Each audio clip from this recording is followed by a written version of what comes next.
from DS3. Believe in anti-retro and never look back.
That didn't go very well. But never mind, because look who's here. The smallest organism in the room, Richard Hammond live! Good morning, lovely to see you. Good morning.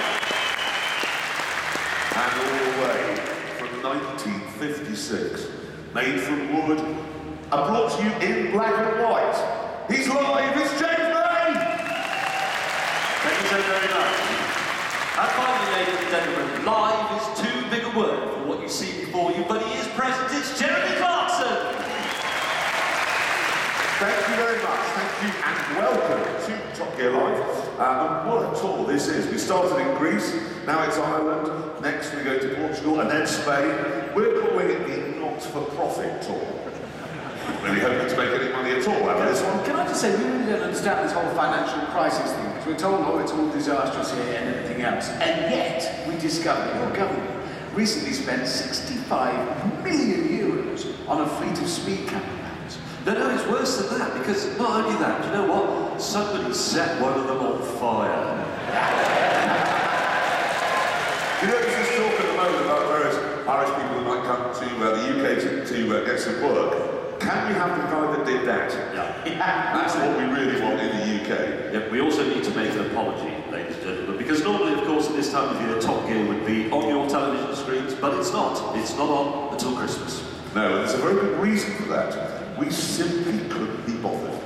Yeah, well, that and the fact that James May was too busy, he wasn't available, he was busy making his new television series, Man Lab. Yeah, James, of course, is an expert on them. Oh, God. Every single aspect of it, he understands and writes. Yeah, the whole thing. He was also busy, of course, making an advertisement. You won't have seen it because it contains sad reading only. I think you must be well ashamed of it. He's advertising a beer called London Pride. Here he is. There he is, look. It's Dumbledore, isn't it? The sex offenders years. I should say that was a disaster, James. He thought he was advertising gay porn. Furious, and as a result, he's pulled out of the campaign for Packers Fudge. Finished? For now. The real reason, ladies and gentlemen, we are not on the television at the moment is we have actually been very busy. We've been off making the Top Gear Christmas special in the Middle East, and we don't want to spoil it. We have actually managed to keep it quite secret, but I can let you in to a little bit of behind-the-scenes gossip concerning Richard Hammond and his exploding arse. Oh, no, he's right. It did happen. We've all been there, of course. I can't remember which country it was. But that happened over dinner one night. His face took on the look of a man who had 5 seconds to be on a lavatory.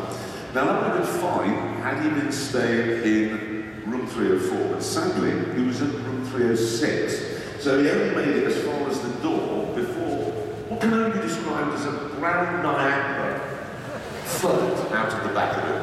And with such force, it didn't just ruin his pants and trousers, as you would expect, but also, I'm not joking, his shoes and socks.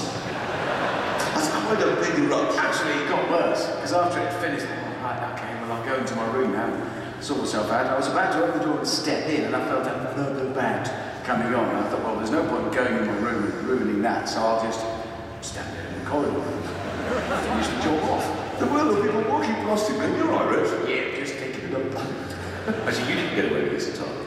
You had quite a bad attack and exactly the same thing, did you not? Yes. Although, in fairness, ladies and gentlemen, he was at least in his room. Yeah, I was. In my bed. Anyway, speaking of arses, the Sting. As you may have heard, he woke up one morning this summer and thought he was Jeffrey Archer. Wrote a book about his experiences, and the newspapers portrayed this as a terrible catastrophe of Top Gear. It's the end of days for us, but not so, as this short film will demonstrate. This is the top secret Top Gear farm on the B4073 just outside Fenny Atherton. It's here that we breed Stings. It's dangerous work as many Stings turn out to be treacherous and violent.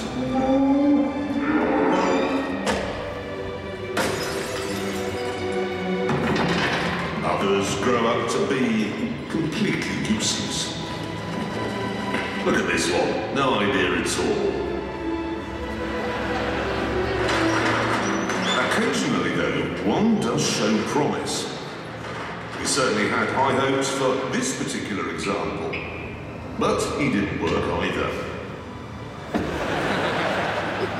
And neither did this one. Other Stings are highly skilled, but in completely the wrong way.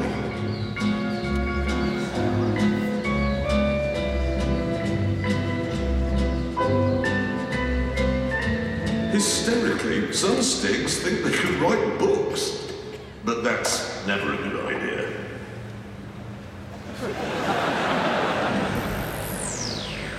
Fortunately, though, every few years the breeding program works.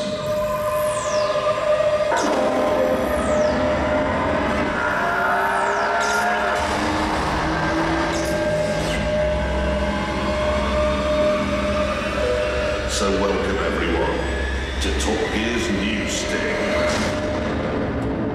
Some say that his nipples are the exact same shape as the rear light cluster on a Mark I Ford Cortina. And that his best friend is a tree. All we know is you're the very first people to see him because he's here!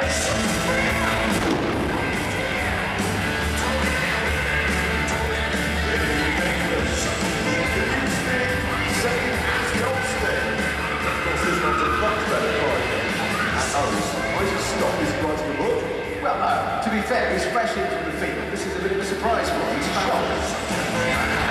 He's off, but it doesn't matter because we'll be back later on. Yes, you will be back. There is much to do between now and then because we have some amazing cars to show.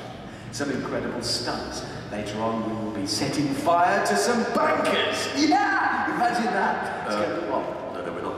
We can't. The police told us it was against the law. Yeah, can't do that. Not allowed. No. Okay, scrub that. Later on, we will be setting fire to Brian Cowan. Yeah!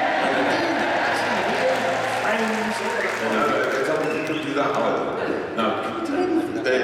No, we can. What we are going to do later on, ladies and gentlemen, is we're going to set fire to a girl. We will also have our own helicopter gunship in here, and you will be doing the cool wall. But first, and to ease you in gently, would you please welcome driving cars that Jeremy designed and built himself, the Gear Life Top Stunt Driving Team.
They're very good. It makes me wonder, actually, they are, I think, the best precision drivers in all of Europe, if not the world. So I wonder, Jeremy Clarkson, why you felt that you had to, well, humiliate them, really, by making them drive those balsa wood